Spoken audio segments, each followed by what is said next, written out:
Hi there, this is Jill. Jill Speaks Wisdom. I hope you're all doing okay today.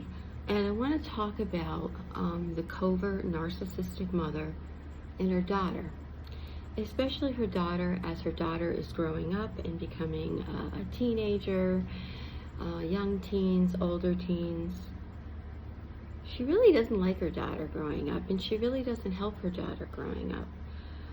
Let me know if you experienced that and what some of the examples were. But I remember, like, there were dances at the school and she never encouraged me to go. She never said, oh, let's go pick out a dress, and oh, I'm sure that somebody will ask you to go.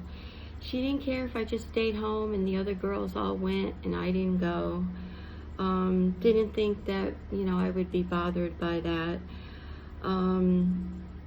Really things that a mother should be in tune with in terms of her daughter's, emotional health, growing up, fitting into whatever's happening at the school.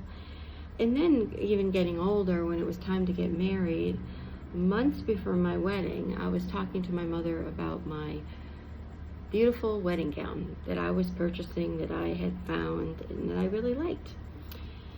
And one day, my own mother said to me, as I was saying something about I had to go over there and have a fitting, she said, I don't care about your fucking wedding dress. Yes, that's what she said.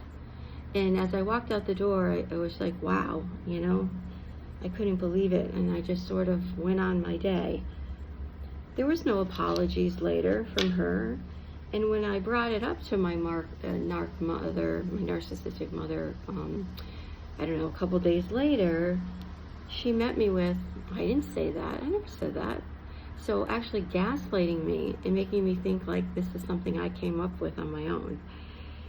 It's really quite terrible, because when you add those kinds of situations up one on top of another, how can anybody feel normalized living with somebody like that? So imagine a time where you're excited, you're getting married, you're going on a trip or something, and all you're met with was anger and rage by your mother.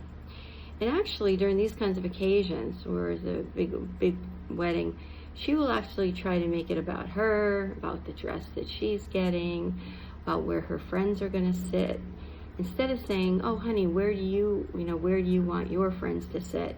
I remember it turns out that all her people were seated in the best places, and then when my friends showed up, there were some issues with tables or whatever. So just wanted